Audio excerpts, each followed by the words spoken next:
Welcome to the Career Secret Channel expert interview series. Introduce my esteemed colleague, the fabulous Melanie Cruikshank, founder and CEO of Ladish Cosmetics. Hello, Melanie. Hey, Edmund. Thank you so much for having me. I'm excited to have a chat with you. Thank you. I'm sure this is going to be very interesting. Well, let's hope so. I've got your website up. Thank you. I can see it looks great if I It's, don't say so myself. it's very nice. So tell me something about the name. How did you come up with that name? What does that mean? Delish is a word that I have been saying for a very long time, and it's essentially my word for everything that is just fabulous. Like it is just delish, like scrumptious. And also because we're a natural, organic, clean based brand, it also goes hand in hand with kind of that, that yummy factor. So it just really resonated with me. It was different, it was playful, and yeah, so far so good. It's been working for us. It's delicious. Thank you. Absolutely, we think so. So 14 years now. Yes, I know. I can't believe it. When you mentioned that, I was like, gosh, it feels like yesterday. And your thing is lipstick and heels. Lipstick and heels. I was born, my mother would say, wearing lipstick and heels. I naturally always gravitated to it. It's not something my mother was not very much into makeup, but the moment that I could get my hands on it or find it, it was on my face and have so many fun photos of me when I was young in all the heels. I've always been a girly girl. Fabulous. I was thinking about myself, but I'm not gonna go there. Do tell. For me, it's just lip balm and suits. Lip balm and suits is the fabulous version of lipstick and heels. Thank you. Okay, let's get to it. Could you please tell us about your entrepreneurial journey? By the way, this website is just beautiful. Thank you. Thank you. I did all the creative background. I had a photographer shoot everything, but really like I have my hands on every single detail. So my gosh, entrepreneurial journey, to be frank with you, I'm still on my entrepreneurial journey. It is, definitely a journey. Every time we accomplish something, there's always something new that needs to be accomplished. But yeah, I don't have a background in cosmetics per se. I just really had a love and a desire. I did suffer from really horrific acne when I was growing up. So cosmetics were always critical. That might sound a little dramatic, but it was really critical for my self confidence and feeling good, especially. I'm grateful that we didn't have Snapchat and all of these, online technologies that we do now when I was in school, because I can only imagine how bad it would have been.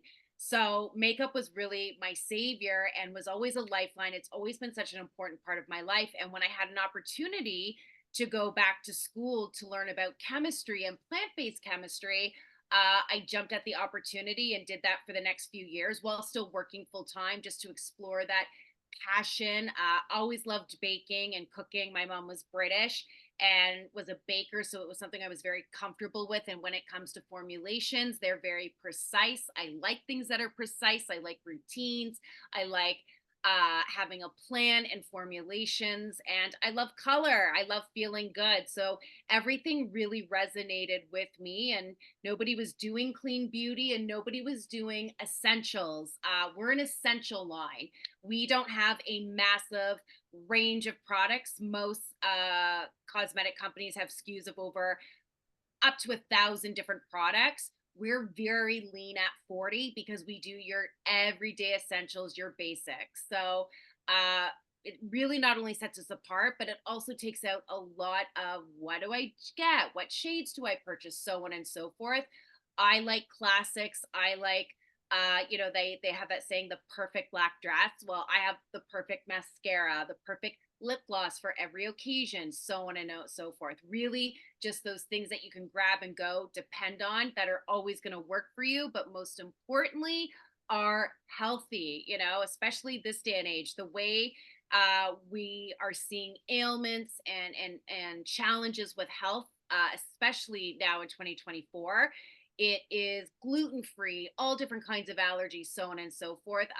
So we've been well ahead of the curve for the last over the last decade with really focusing on what we put in our bodies. How unique is that positioning? It's very unique in the sense. So we know about greenwashing. We know clean beauty is the number one category when it comes in the cosmetic world. Everybody from CoverGirl to L'Oreal, Sephora has clean at Sephora, so on and so forth. But there's a big difference with being trendy in marketing and then actually having an in-depth knowledge and making sure that you actually know what clean beauty is. So case in point, when it comes to rules and regulations, you only need to be not even 3% natural organic, which a lot of brands, when you read the ingredient list from the top to the bottom, tend to not be very clean, hence greenwashing, where we are a minimum 98 to 100% natural organic. And we're pretty much one of the absolute highest brands, specifically Canadian brands, I would even say in all of North America, that really are stingent when it comes to this and have been since day one. This is not new for us. And because we've been doing it for so long, we're kind of, known as one of the OG brands and have the most incredible loyal following. Also, it comes down to price point. There's so many different factors that I have really taken into consideration when it comes to quality, when it comes to being authentic, and of course, when it comes to price points. And we really built trust and repeat customers. And our customers are our best spokespeople, to be frank with you. The reason why I'm still in business and while I'm able still to grow is because of our phenomenal customers, especially as they see new things come on the market. We're such a great company that they can compare things to simply because we've just been around for such a long time. Excellent. You study cosmetology and amethodology. Yeah, The and pronunciation was intimidating. yes, no, listen, and they are intimidating. And something interesting about when it comes to botanical and plant-based chemistry is that they're all considered a living being. So truly there is still energy and a living being in those products. So the way that we formulate, we can't mix like certain things together, so on and so forth. There really is an art and a science to it where everything just comes together botanically, naturally, organically to really give these incredibly healing, natural, healthy products. But most importantly, not only do they make you feel good, but they look fabulous on, long lasting. When I first launched my company, I understood that I was competing with the big brands. And I didn't want to give up my NARS. I didn't want to give up my MAC and my Bobbi Brown and all the conventional brands, but I also didn't want to put those harsh chemicals. So to come up not only with my formulation, which I did out of my kitchen before, now we have a real lab that we scale and produce everything in, but it had to be better than what I was using. So even till this day, when we're launching new shades and colors, especially I'm a big texture person and a big wearability person. Less is more, so on and so forth. So those are always still the core of the brand and everything that we look for. And we do extensive testing when it comes to this. But yeah, that's kind of what we do, what we're known for, what I love to do, and what we're known to deliver upon. Impressive. Thank How you. challenging was it to create your own brand and Oh, found a it company? was so challenging. I didn't know anybody in the industry. I literally believe at the time that I found my manufacturer in Yellow Pages. And to be frank with you, I had called, several manufacturers throughout North America because, it is a very tight knit industry. And nobody wanted to work with me because I didn't have a background. I didn't work at a big company. I didn't come from Estee Lauder and they wanted nothing to do with me. And I essentially found this amazing independent manufacturer and really begged and pleaded and asked them to meet with me. I brought my mom. I showed them I had a little vision board with all these, different things cut out and showed them what I wanted to do and really went in depth about my background. And they took a chance on me. And we still work with the same manufacturer till this day. We've really grown together. They're phenomenal. And I feel very fortunate that I was able to find them and connect with them, but it wasn't easy. In fact, nothing has been easy in this journey. It is not my background. My background is in sales and marketing, actually, particularly in sales. And, I got into manufacturing having absolutely no idea what I was doing. I'd never produced anything. So it was a huge learning curve, and it's still a learning curve, to be frank. What obstacle did you encounter during the early days of your business? Oh, And what how did you obstacle did I overcome not have? When we launched a brand, think about 14 years ago and think of the difference today. So when you go and launch a brand today, we have social media, right? You have all these platforms where our platforms 14 years ago were magazines and newspapers. So you had to get yourself like an amazing PR person. All the magazines and editorial had to have everything 3 months in advance because that's how far out issues were being done and printed. So, for instance, if you wanted to get any of your products promoted for Christmas, the deadline was in July. So, we were constantly trying to work ahead and figure everything out. And then, of course, there's all these rules and regulation. I have to tell you, when I look back to where I started and where we are now, there's that saying, if you had known what you had known before you started, you never would have done it. There's something along those lines. Yeah. Yeah. it? How important is networking in your business, and what do you Critical. do to expand your network? My God. Well, first of all, I love networking and I network in a variety of different ways. Whether it be through LinkedIn, I do a lot of events. I also just love chatting with people. I have a genuine interest in people. Like, look at how we connected. And I think for me, it's like, I never have an agenda where I'm like, oh, I need to network and expand. It's just, you learn something new from every single person that you come across, specifically, if they're in different industries, different experience, different backgrounds. I find to be, when I think of people, I think of them as gold, right? Whether they're a potential customer down the road or they're just somebody who can give you great nuggets or information or feedback, different, perspectives, experience. And, for me, networking doesn't necessarily happen at events. It can just be people that you're introduced to, people that you meet through mutual friends. But it is definitely critical, especially as an entrepreneur. Your learning ground are the people that you come in contact with. Excellent. Looking back after 14 years, is Yeah. there anything that you would do differently? Oh, yes, absolutely. There's so many different things I would do differently, but at the time, until you do those things, you just don't know. That's the truth of the matter. And I say, yes, there's lots of things I would do differently, but then, who knows what the result would have been. And so it's kind of like a tricky question, but I definitely think, I there were definitely some things that I rushed into that maybe I could have, researched a little bit more, or, I've learned some hard lessons where we had definitely ordered some items from overseas, some packaging, and the first 10,000 were good, but the next 20,000 were not good. So it's just, at the end of the day, it is always a huge learning experience. And even now where we're at in our business 14 years later, believe me, as rules and regulation and technology, it is a continuous, learning curve. And if you asked me last week if there was something I would do different, I probably would say, yeah, probably. Your brand has been successful for 14 years. Yeah. How did you manage the growth and scalability? The truth of the matter is I listen a lot to my customers. I'm extremely hands-on to the point where, because I'm so available not only to my customers but people when they message, email, or do social media, they just assume they're speaking to me.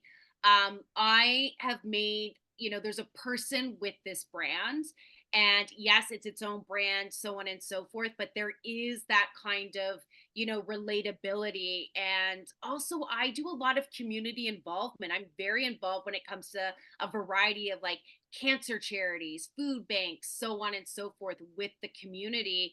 And just knowing that, there's a connection. People love that I'm relatable to them, and I'm always happy to answer questions. We have a complete secondary niche market of people who are diagnosed with cancer, going through cancer. They're looking for natural products. They don't know where to start.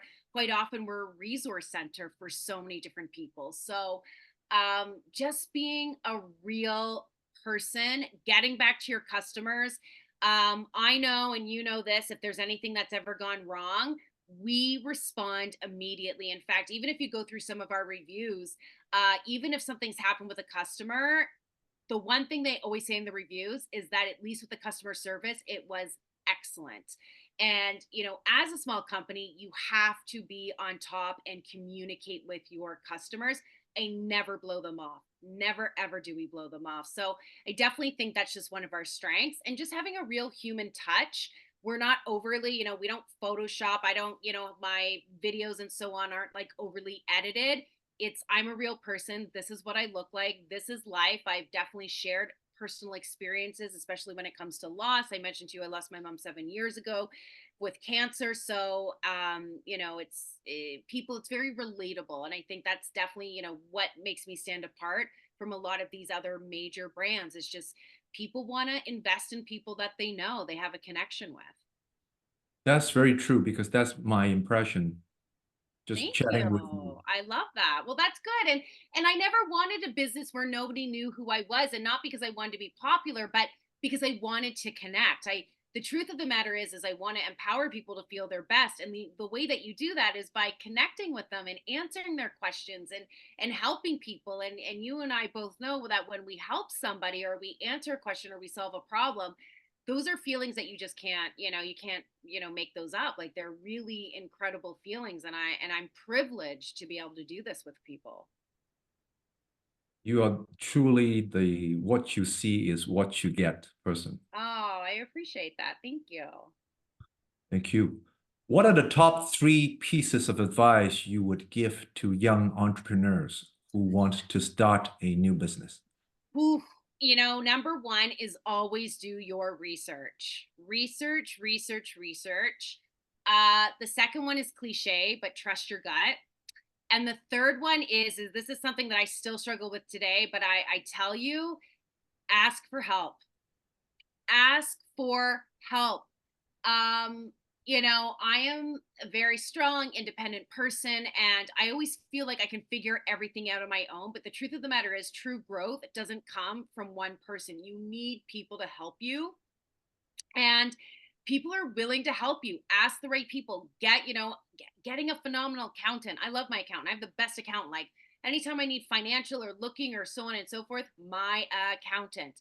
Having other entrepreneurs, mentors, colleagues, people that you can ask. In fact, this industry alone, it's a small industry. Everybody knows everybody, especially when it comes to consumer packaged goods. And I'm so grateful that I have the most incredible community of people, both men and women, that I can reach out to and ask about manufacturing, ask about packaging, and we share information and asking for help. It's something that sometimes we feel like, oh, we don't want to do this, or we feel we don't know to have to do, but research, trust your gut, and ask for help. Those are the three things I would recommend. I feel like those are the three things that will set you up for success. Thank you. That's wise. That's incredible. What kind of jobs are out there for marketing and sales in cosmetics industry in North America?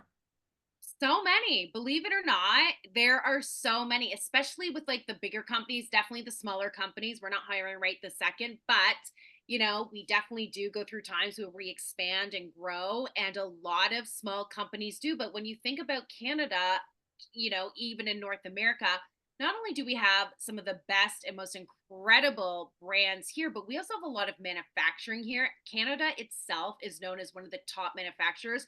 Till this day, MAC Cosmetics, which started as a Canadian company, one of the biggest in the world, owned by Estee Lauder, still makes over like 85% of their products are still made in Toronto. So, actually, Markham. But there is so much, not only within the cosmetic industry and in that, but think of the big corporations. Think of all the retailers, all of that marketing. Marketing is critical, sales are critical. And in fact, if you were to go to LinkedIn or any kind of job posting and you would want to see what kind of jobs are being posted in this industry, there, I'm not even exaggerating, there are thousands. There are so many great positions, especially when it comes to like the Procter and Gamble, so on and so forth. Consumer packaged goods is a thriving industry for marketing and sales.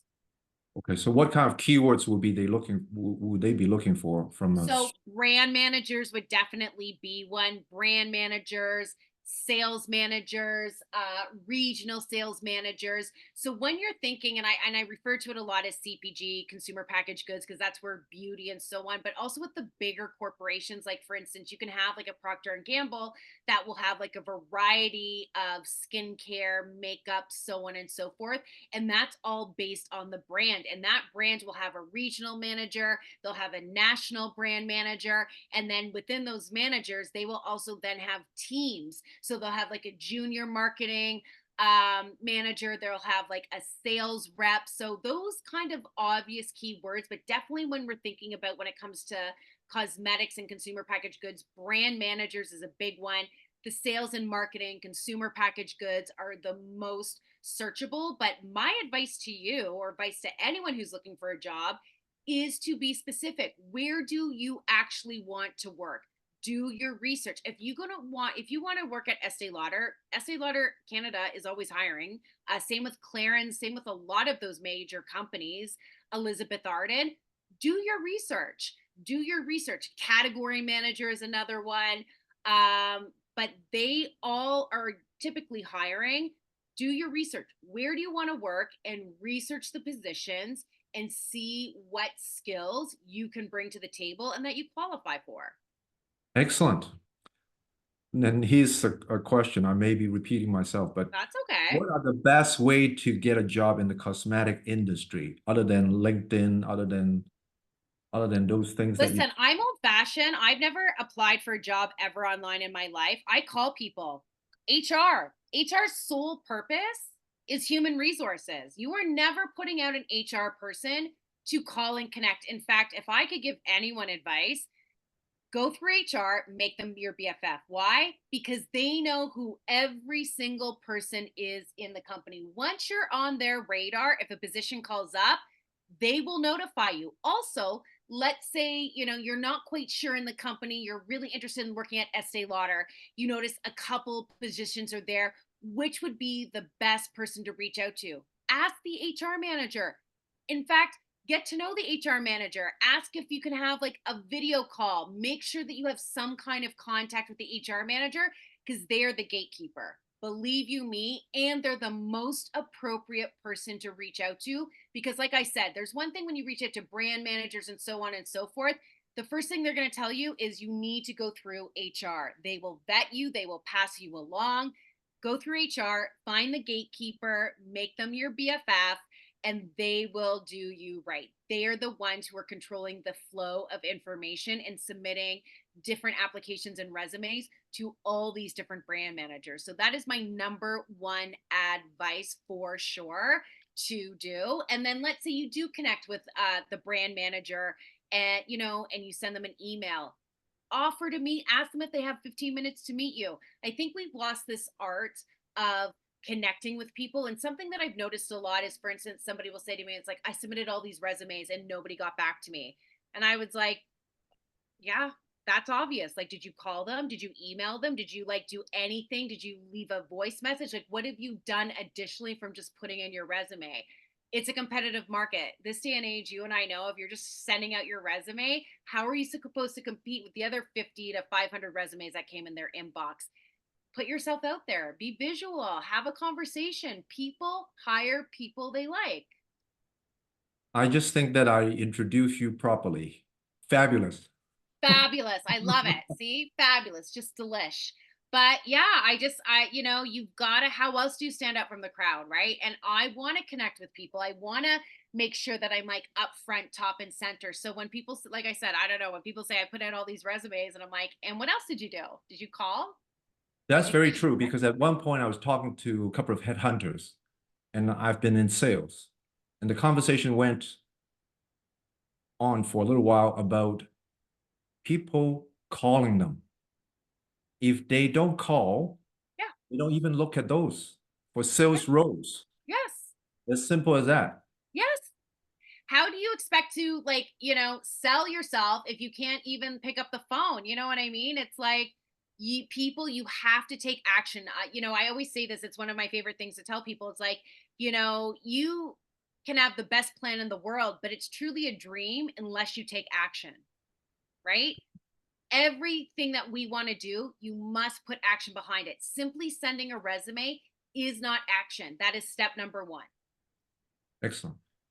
Final thoughts. Sure.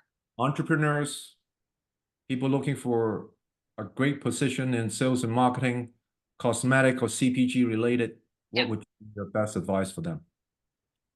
To do the research and work for the company. I think people think, or have this attitude where they're like, they just need a job, they'll work for whatever. And then guess what happens? They hate the company they work for.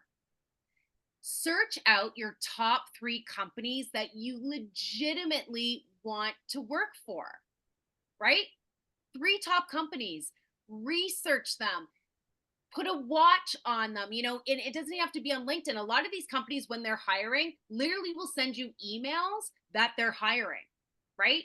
We all know sometimes you got to make lateral moves, but pick your top 3 places and research them, connect with the HR manager, have a conversation, see if there's anything coming down and in the pipe. Sometimes we need to be patient. Sometimes we do take other opportunities while we're waiting for the opportunity we really want. I understand we have to pay our bills, but do your research, because here's the thing. You don't have a plan if you're just applying anywhere for anyone and you hope you get a job, because it's great that you get a job, but if you hate that job, do your research, get what you actually want. Wherever we put our attention is what we end up with. And I just don't understand why people don't spend more time doing research. Excellent. Thank you so much, Melanie. Yeah, well, thank you so much for tongue tied now. Thanks for so much for having me. I hope this was helpful to anybody. And if anybody ever has questions, they can always DM me. Thank you. No problem. Thanks, Edmund. Talk to you soon. Until next time. Until next time.